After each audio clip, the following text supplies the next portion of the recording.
Welcome to Suria KLCC's Mental Health Awareness Special Podcast Series. Today we focus on cyberbullying, in particular the power of online words and how it can impact brands and businesses. Cyberbullying in the context of business and brands refers to the use of digital platforms such as social media forums or other online channels to harass, intimidate or undermine a company, its employees or its reputation.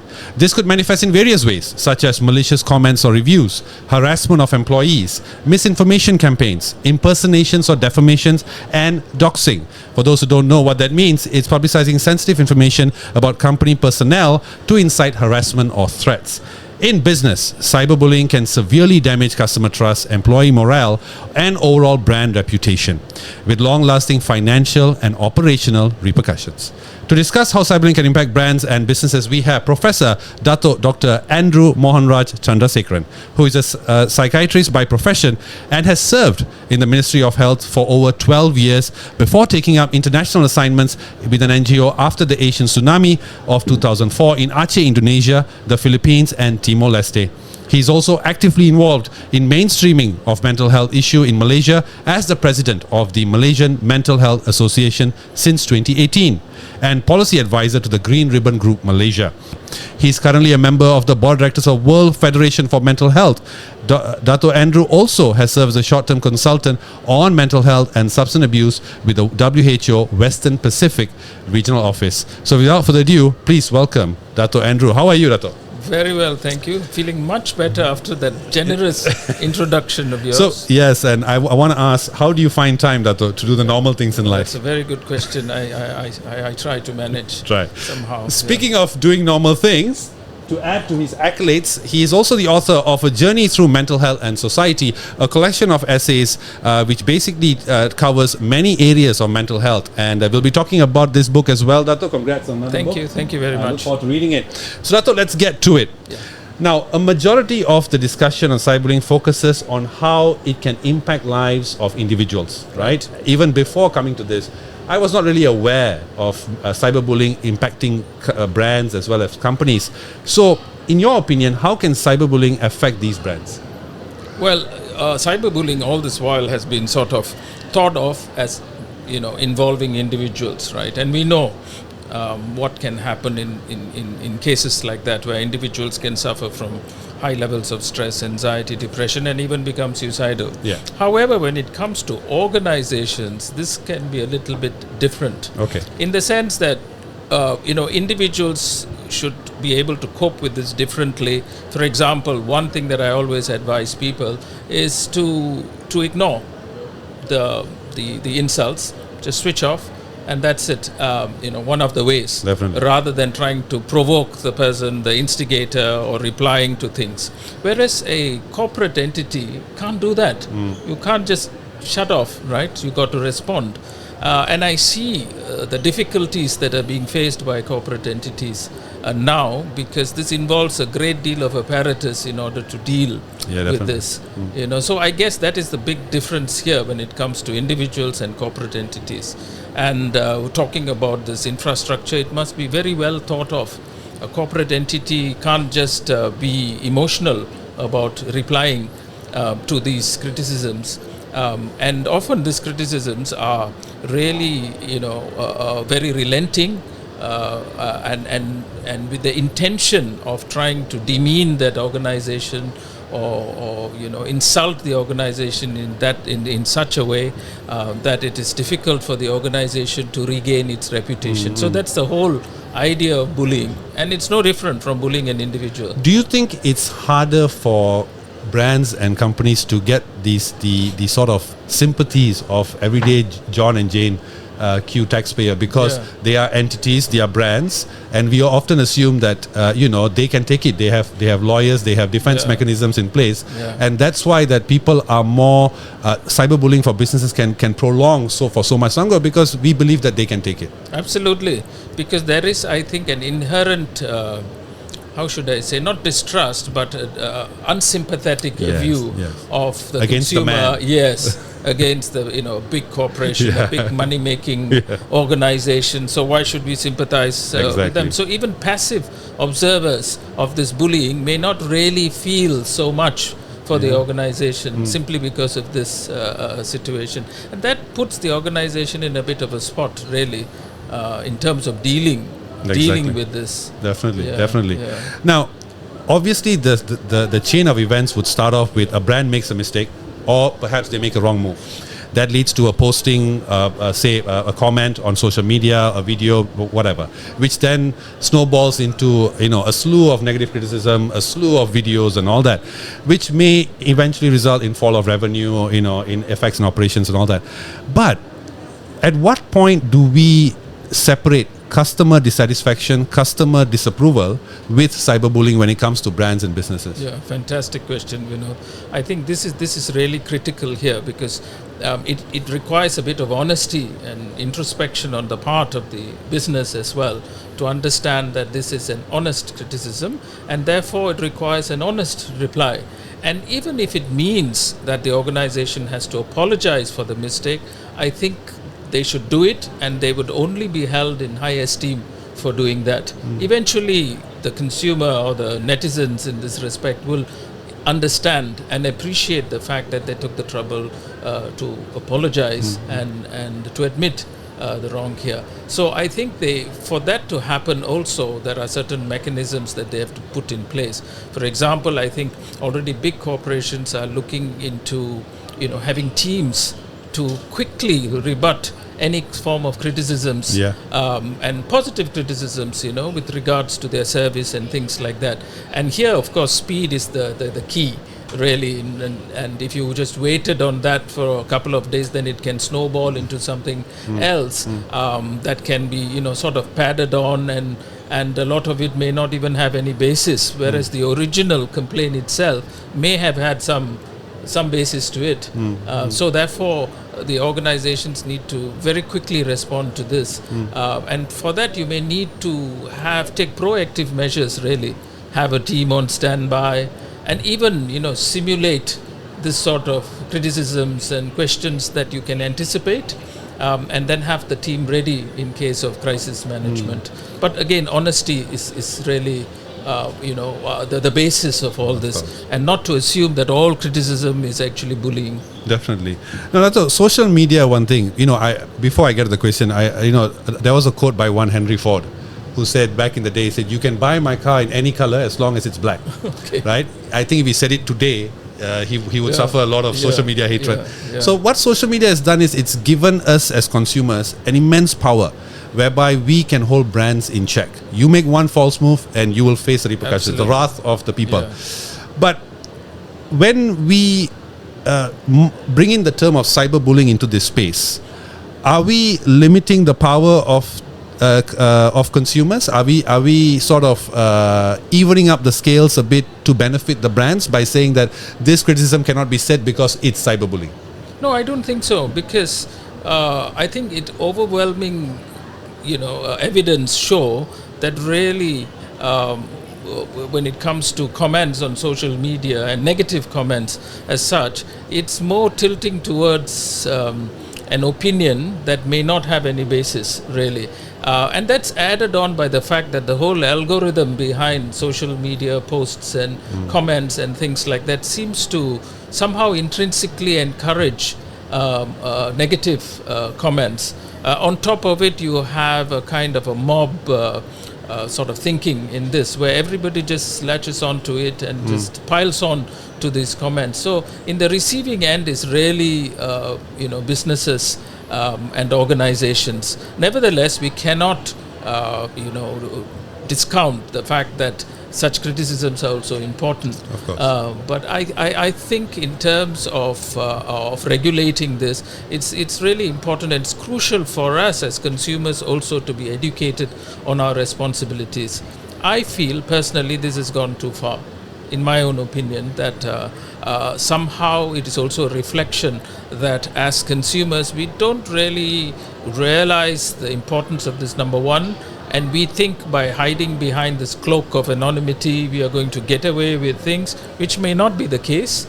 And the fact that this has got repercussions. Bullying is strictly, shouldn't be allowed at all, really.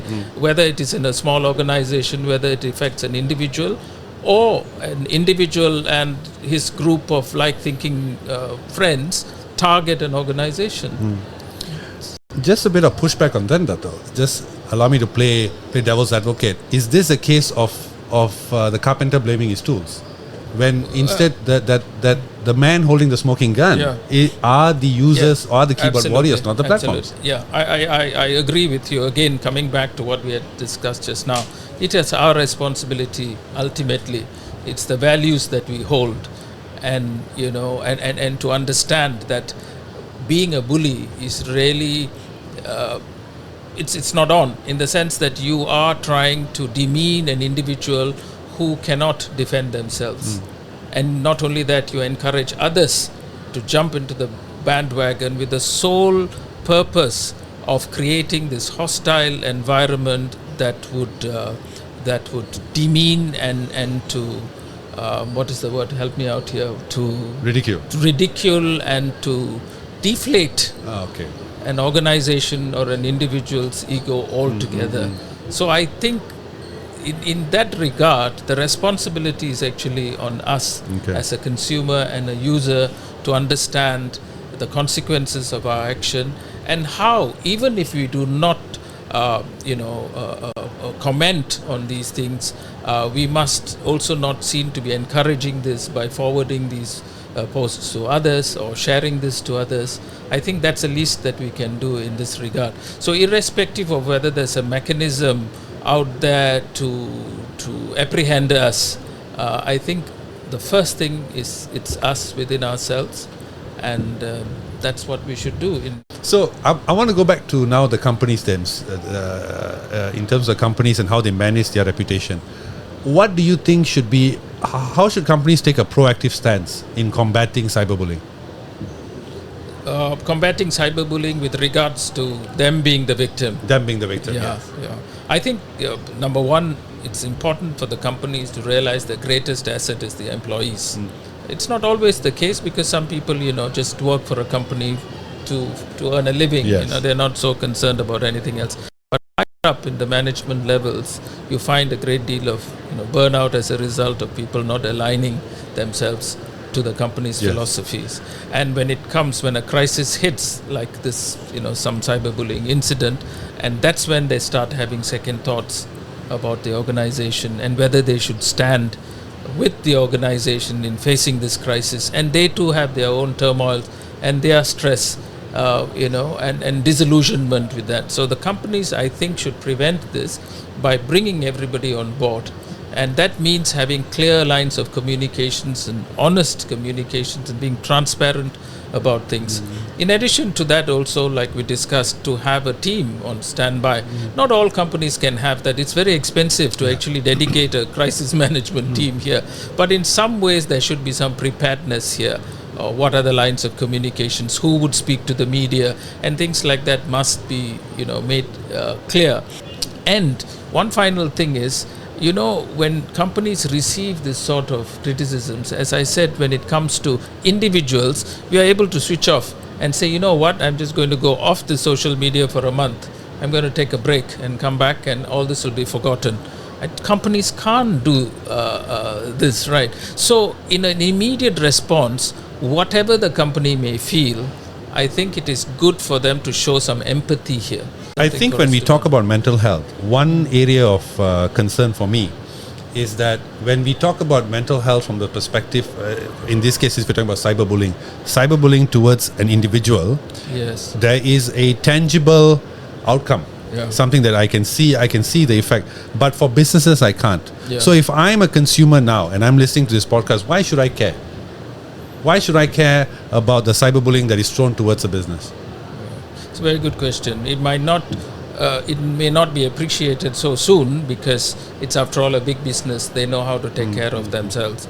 But eventually it's going to hit us as individuals, because when it comes to bullying, this is basically targeting an individual, and this could be sort of sustained, and with the whole idea of demeaning an individual and creating a hostile environment in that. And this involves a lot of power dynamics as well. Whereas in harassment, sometimes it is dealing or targeting certain groups of people, like targeting, in the workplace, targeting women, for example, or people with disabilities. So that's harassment, and we have laws for that. But bullying is a problem. So again, workplace bullying should be handled and better handled with robust policies, not just depending on the laws of the land for this. But just as a voter and as a consumer and as a citizen, seeing that how you are close to the government and you may have some, you know people within the structure, do you see are these policies coming out soon? I think so. I think they will come out soon for two reasons. One, I see a level of sincerity in this government with regards to cyberbullying. A lot of statements being made by the minister and concerned, and he's also called for meetings. So I think there is a level of sincerity here. But it also has to be, in my mind, be a little bit more robust in the sense of reminding Malaysians of the punitive actions that can follow, for irresponsible behavior online. And that has to come out a little bit more strongly, I feel. So, Dato, just to wrap this up, what would you say to brands and perhaps even people who are engaging in this cyberbullying exercise, if they are exhibiting such behavior? What would you say to them? I think what I would say is if they are exhibiting this sort of behavior in a sustained manner, then they'll have to be introspective enough to analyze and see what is wrong with their lives that they have to resort to bullying in order to obtain satisfaction. And beyond that, also for them to distinguish between what is constructive criticism, what is rightful criticism, and what is bullying. So the realization that some of the actions may construe bullying is important.